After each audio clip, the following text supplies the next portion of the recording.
Hello everyone. So in this second lecture of our video series, we'll continue from our last video. In the last video lecture, we had covered some basic concepts such as what is offer, what is acceptance, what is agreement, and we also discussed consideration, competencies of the parties. Competencies of the parties were the last topic we discussed. We'll move on further from that topic.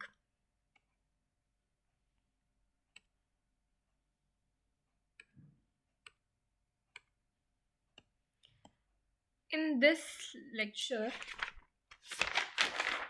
we will discuss, we had in the last lecture discussed the section 11,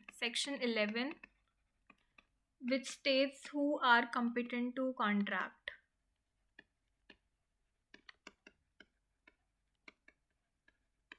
In that, we discussed that the person who is competent to contract, who is of the age of majority.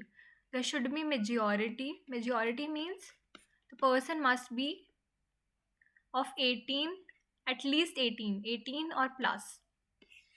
Another condition is the person should not be of unsound mind and is not disqualified from contracting by any law to which he is subject.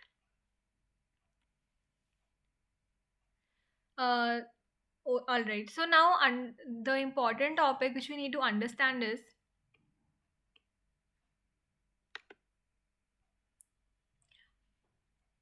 section 12. Section 12, which is who is sound for the purpose of contracting. Who is sound for the purpose of contracting. How will we determine that the person is of sound mind? The Bare Act interpretation, if you read section 12 from your Bare Act, it states that a person who is usually of sound mind but occasionally of unsound mind can also make contract when he is of sound mind. The mind, what is sound mind? Sound mind is the person is said to be sound when at the time of making that particular contract, that person is capable to understand and form a rational judgment in the sense that person should be capable enough to understand what he is signing, uh, what are the terms and condition. He should be of rational judgment. This does not mean that if a person has been declared of unsound mind, he will never be able to make the contract. The condition over here lies the fact that at the time of making that particular contract, if a person is usually of unsound mind, but sometimes is of sound mind, then also he can make a contract when he is of sound mind. So conditionality basically means the person should be able to understand what the terms and condition and form a rational judgment. And the person who is usually of sound mind but sometimes of unsound mind can also contract when he is of sound mind. The basic jurisprudence behind this concept is consent. A person is said to make a free consent when he is capable to understand the terms.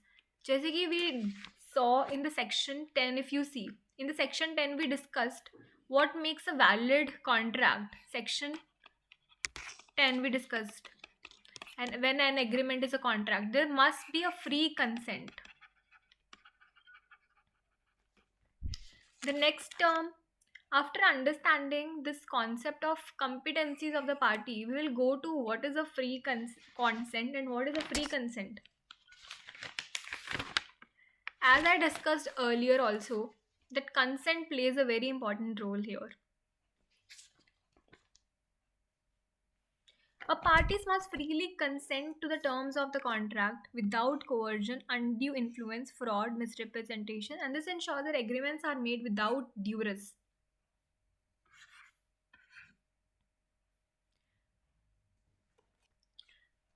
So, see, The concept here lies is section 13. Section 13, which defines consent as two or more persons are said to consent when they agree upon the same thing, when they agree upon the same thing in the same sense. There are two parties, A and B. They are said to, there's said to be a consent between them when what A said, B is understanding the same thing and giving his acceptance on the same thing. There is a proposal and acceptance. There is they are agreeing upon the same thing in the same sense. But only consent is not the definitive thing. Only consent does not make a contract valid. What makes a valid contract is there must be a free consent. Free consent involves the following. When you see section 14, it states that what is a free consent? A free consent happens. Free consent basically involves consent is said to be free.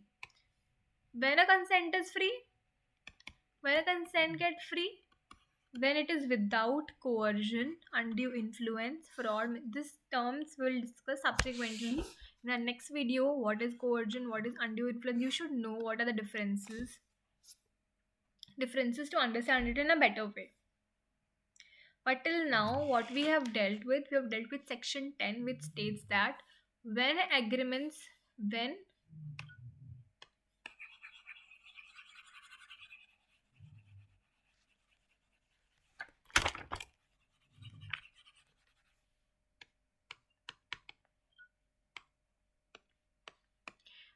agreement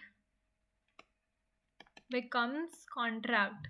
So we have already discussed that it should fulfill all the essentials for making it a valid contract. So we have discussed this. In the subsequent sections, we will further discuss what is a lawful consideration, competencies of the parties we've already discussed, and we'll also discuss all the important terms which makes it a free consent. For understanding consent, in the next lectures, we'll see what is coercion, undue influence, fraud, and misrepresentation. Alright, so till now, we have discussed these terms. Now I want you to go back to the definition, interpretation clause. In the interpretation clause, if you see section 2, the subsections.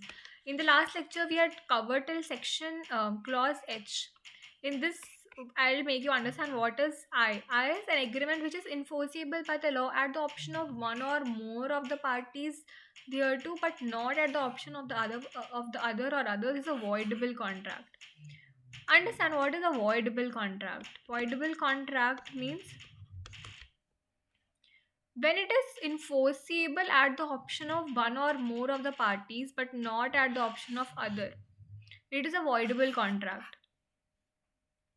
This means the validity of the contract is at if there is two parties here, the validity of the contract is at the discretion of either of the parties. For example, let's see if A, if this example states that, for example, if A says to be that I will give you my house situated at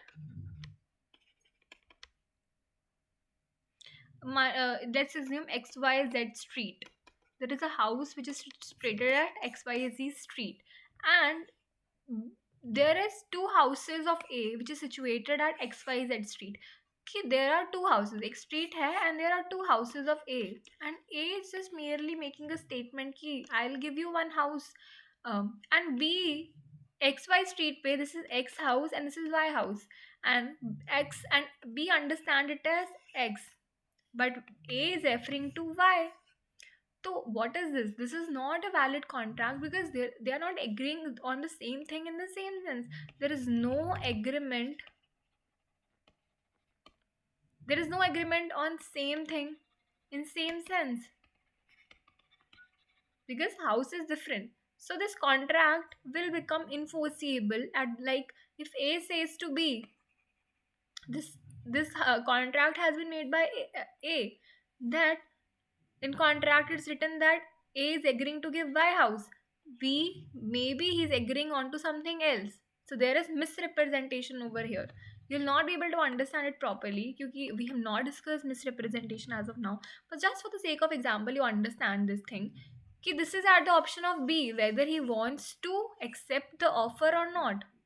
So this contract will become voidable at the option of, voidable is always at the option of some party, at the option of, in this case it is option of B, at the option of B. I hope I am able to make the concept clear how this is used. Voidable contracts we will discuss in the next videos how it is used. It is used when there comes the elements of coercion, misrepresentation, undue influence. We will discuss it further. Now see,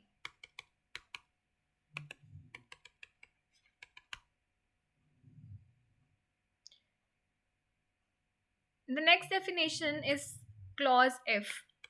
In the clause F, what is referred to here? In the clause F, it is here written, a contract which ceases to be enforceable by law becomes void when it ceases to be enforceable. A contract, just assume this fact that there is a contract. If it's not able to be enforced in the court of law, then it becomes void. What I meant by this, understand.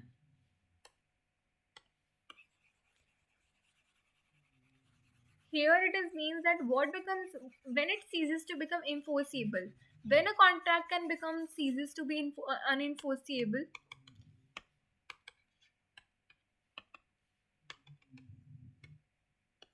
a contract becomes ceases to be enforceable. Assume that there was a contract to sell, like just assume in a hypothetical scenario, there is a medicine called, there is a medicine A makes a X makes a proposal with Y that I will sell you medicine A. And after, before this contract is executed, means before X sells this medicines to Y, the government notifies that this medicine cannot be used for sale, cannot be used for sale. If this notification has been made, this contract, if there is violation, if X does not deliver to Y this medicine, even if there is a contract between them, but now this contract becomes illegal because it can't be enforced in the court of law, then it becomes void. Means nullity. Void means nullity. In the later videos, we will also deal with the concepts of consideration, what is illegal consideration. It is the example which I have given is of unlawful object. We'll also discuss what is unlawful object, but till now just understand it for for the sake of understanding definition. All right, I think I've been able to make the things clear. In case you have any kind of doubt, you can put in the comment section. After completing this, we come to our next concept of communication, revocation, and performance of the contracts. How this communication happens? If you see section 3 of Indian Contract Act, it states communication acceptance revocation of proposals.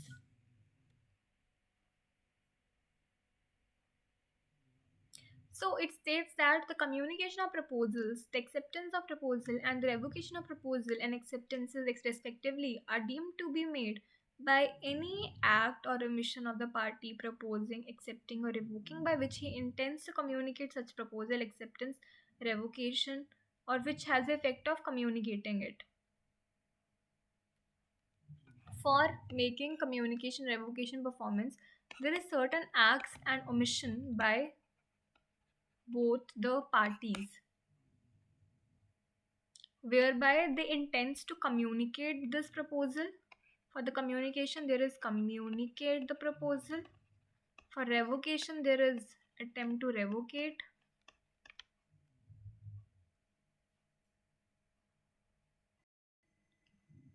Now understand how this communication works.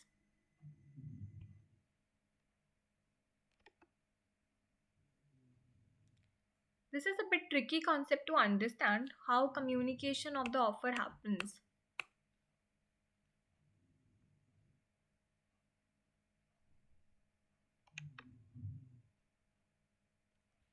Understand section 4. What it states: communication when complete.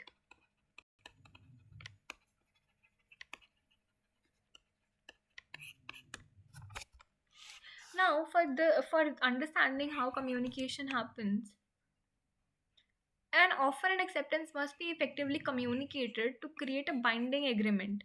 The communication can be oral, written, or through actions.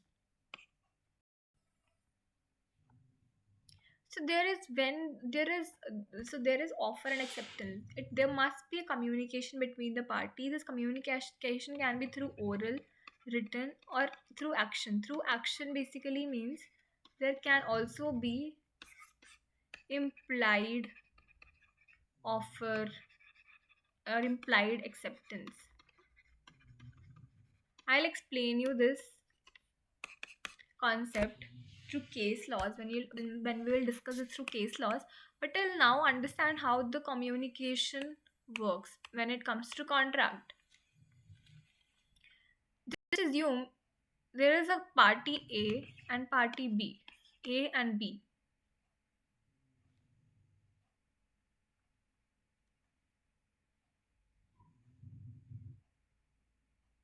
So there is two communications against A and against B. If A is making a proposal to B,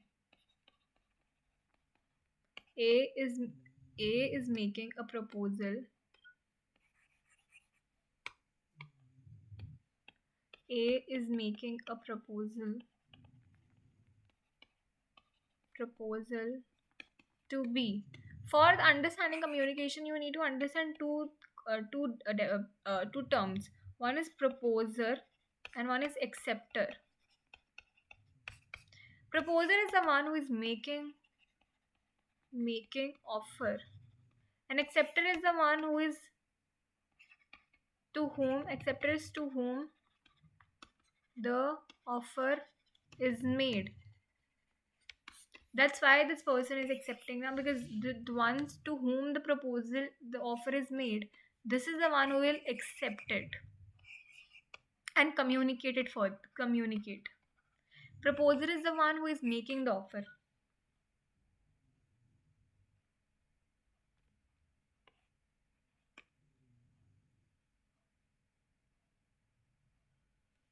Assume A offers B that I will give you my house for 50 lakhs, and B accepts the offer. So when this communication is complete between the parties, communication will get completed between the parties when A makes an offer and B accepts it, and B sends his assent. B is sending his assent to A through letter. When this letter is put in the course of transmission. When it is out of control of B, then the communication is said to be completed for A. A is proposer here. And now understand the vice versa.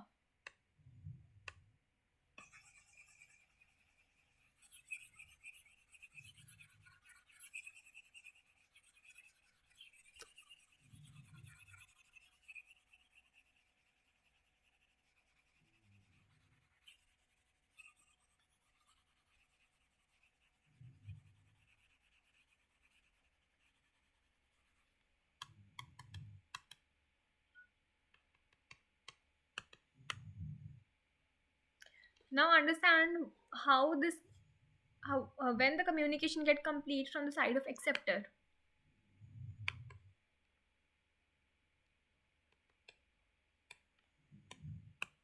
A and B.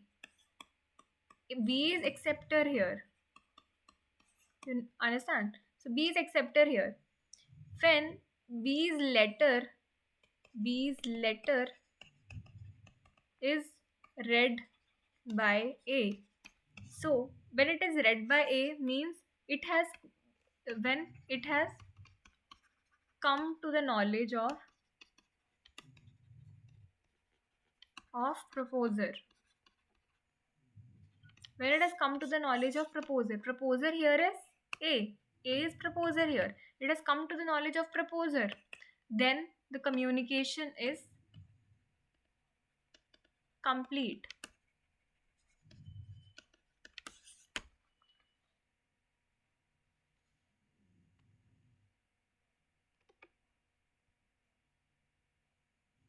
Now understand how revocation happen. How the communication of revocation takes place. For the communication of revocation, like A and B,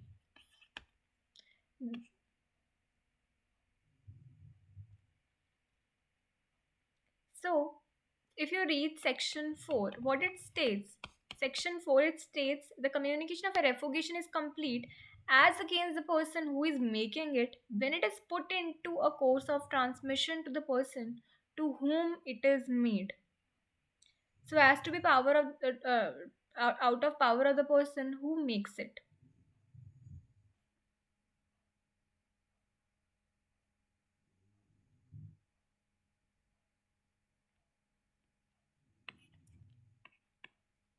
So in this see, if B wants to revoke, he wants to revoke his acceptance, he wants to revoke the acceptance.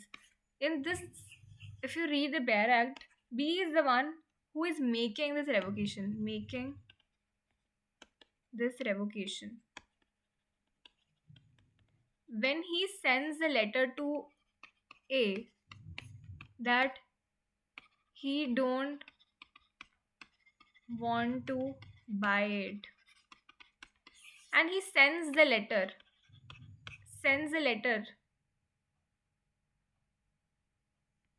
and when it is out of his reach, then it is said to then it's said to be communication of revocation is complete.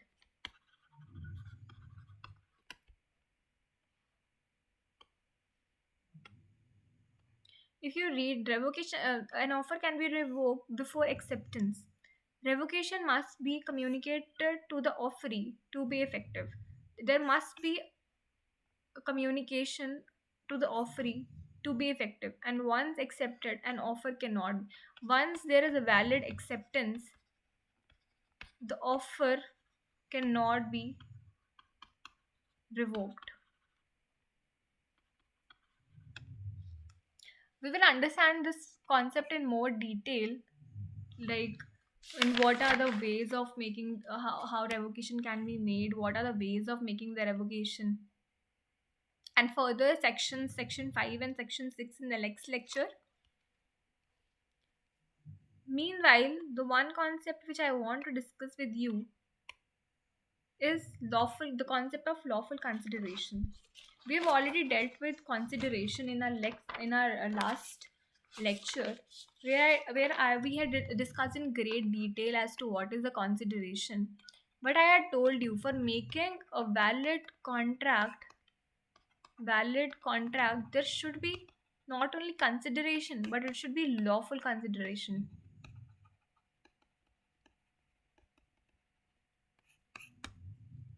See how it works. If you read section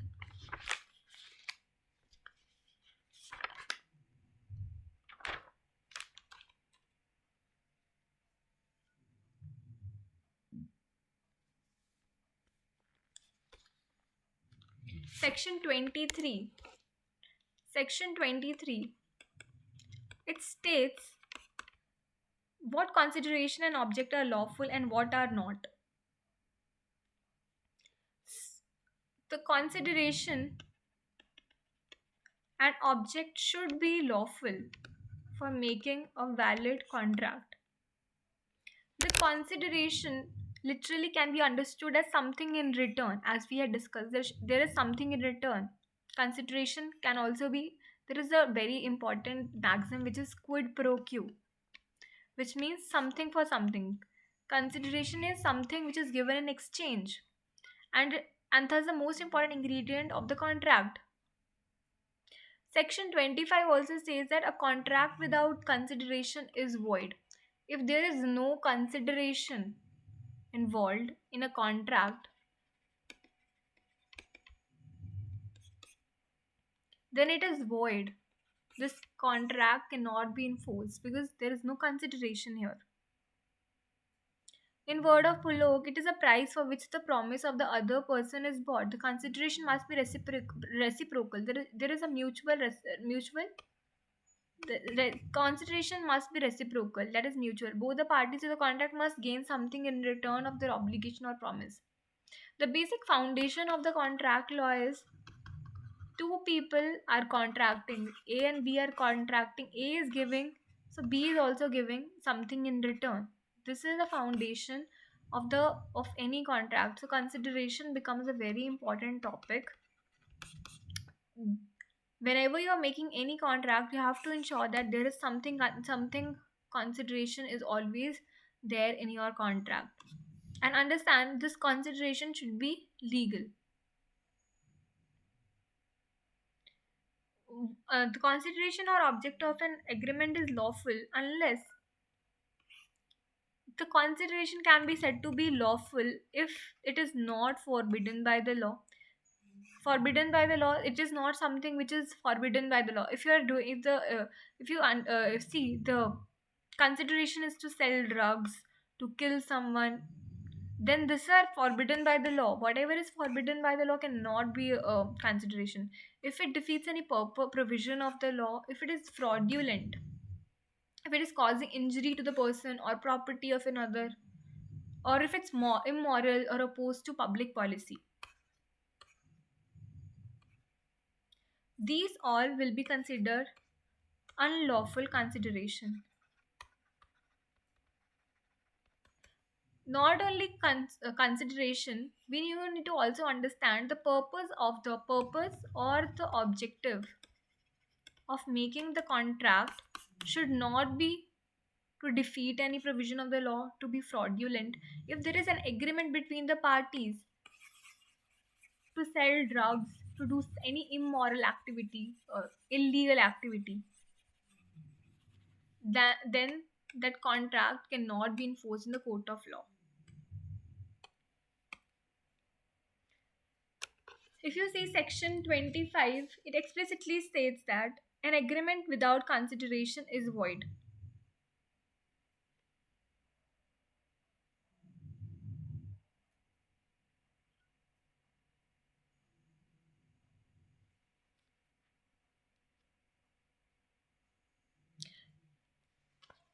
I hope you understood what the concept of consideration.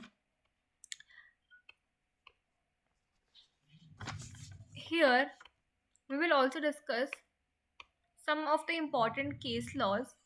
We'll discuss all the important case laws from the next videos, but I'm here discussing a two very important case laws which becomes very important for understanding the contract law in more detail, because not everything is mentioned in the statutes, not everything is mentioned in the bare acts.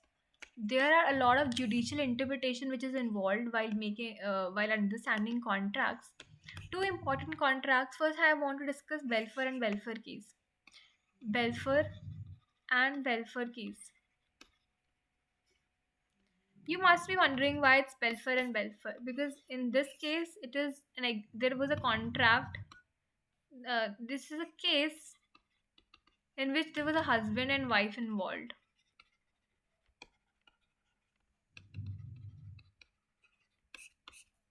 In this particular case, if you see, the facts of the case were, husband had to had to go Ceylon, Ceylon, and wife had to stay in England. They were both couples, and she had to remain in England for some health issues. And husband had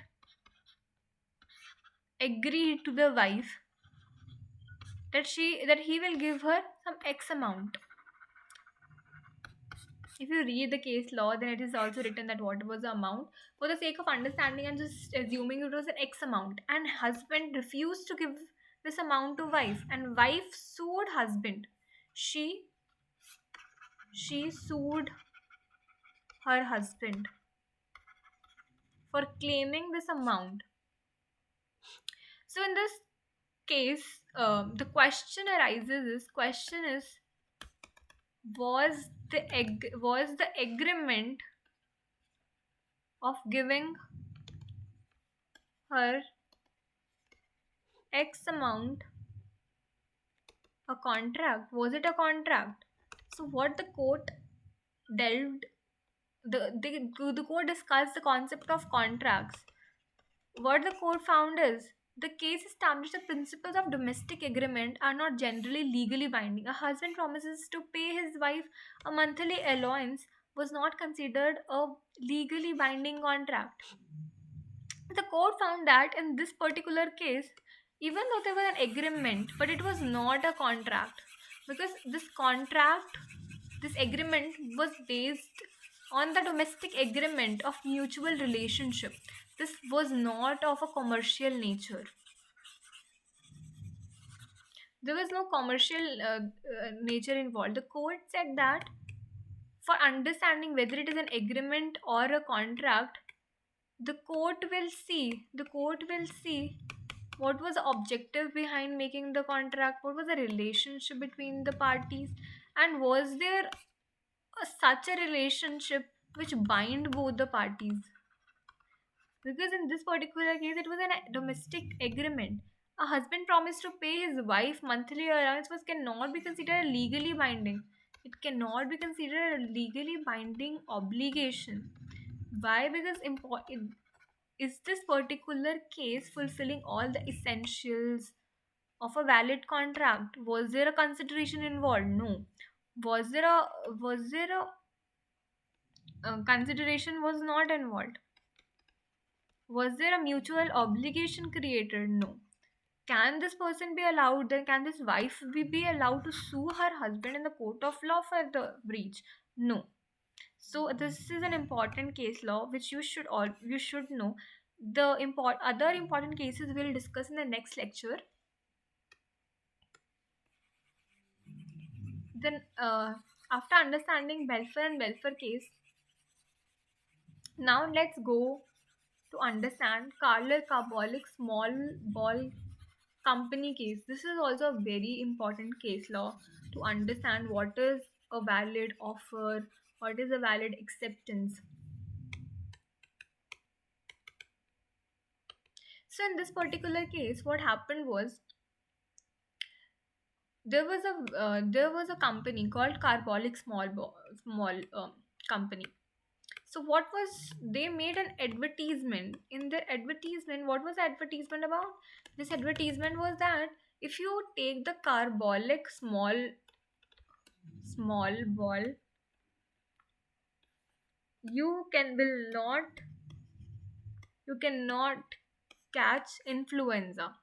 And this company, what they did, they did not made a mere statement. It was not a mere statement. They had made, they had kept 1000 pounds for anyone who consumes this carbolic small ball and catches influenza. So there was a this X amount, 10,000 pounds were also involved. They kept it in the bank to anyone who consumes carbolic small ball and gets the influenza. And there was a woman called Carlyle. Carlyle consumed carbolic small ball and caught the influenza. And she claimed 1,000 pounds. She claimed it. So, court, what was the court's reasoning? Now you guys understand it properly. Was it a, now you see, was it a off, was it, there was a valid offer, and was there a valid acceptance? And also consideration. What was the consideration involved in this? This case becomes important to understand this concept. The court, what the court held? The court held the case in established principles of unilateral contracts.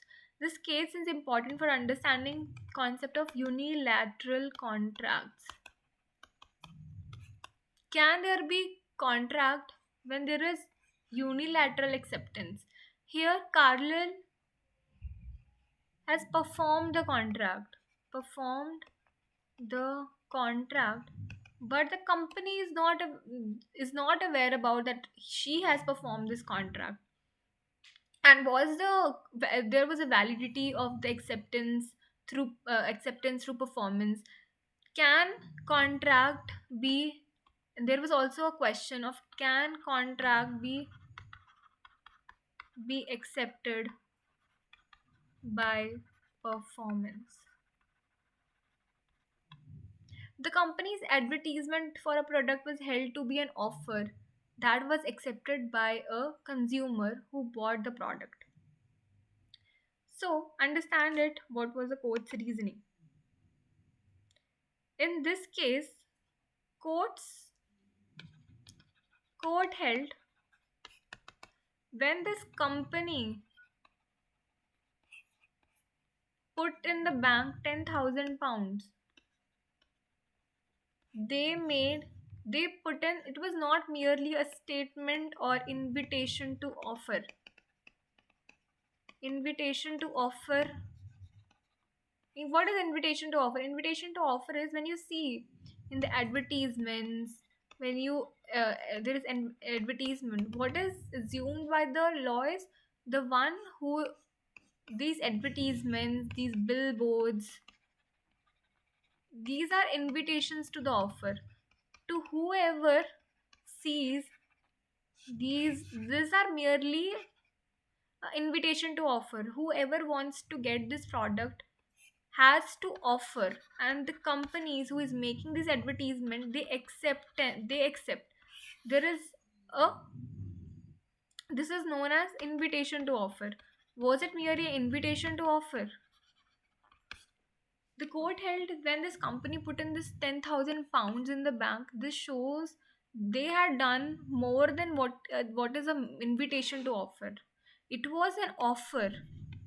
It was a clear and specific, and there was a general offer. It was not a specific offer, but it was a general offer to whoever performs a specific task they had set to perform. What was the performance in this? The ones who consumes balls, carbolic balls, and catches influenza. So the performance is this. The court held that in this particular case there was a general offer, and the one who has performed it, performance can be said to be an acceptance. So here in this particular case,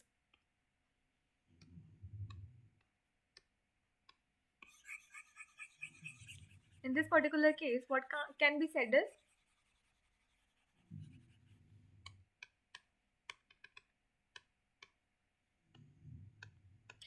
A case established principle of unilateral contracts. There can be unilateral contracts.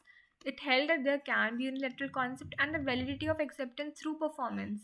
Validity of the performance acceptance can also be made through performance.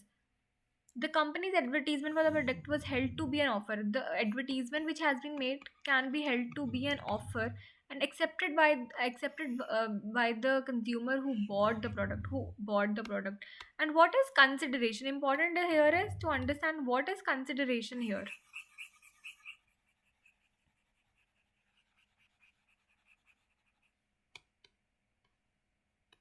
The consideration here is the consideration here maybe company is not gaining anything. Company is not gaining anything. But what is consideration? The fulfillment of condition. What is the condition over here? The ones who consumes and catches influenza. The one, the performance of this condition can be held to be a consideration. Guys, so through this we come to end of the second lecture of our Indian Contract Act series. I hope you understood some of the basic concepts which I have tried to cover in this video, which are very basic. We saw two important case laws. We saw what is lawful consideration and lawful objects. We tried to look into the definition of communication and revocation, and we also discussed all of these concepts through case laws in the subsequent lectures also. I would end this lecture by saying that Indian Contract Acts is very important and relevant for the modern business because these ensure the stability, fairness, and enforceability and growth of businesses. So please revise all the concepts and uh, please refer to Barracks for understanding its interpretation. Don't forget to like and subscribe the channel, and please do comment for in case you have any kind of query. You can reach out to me through the comment sections. Thank you.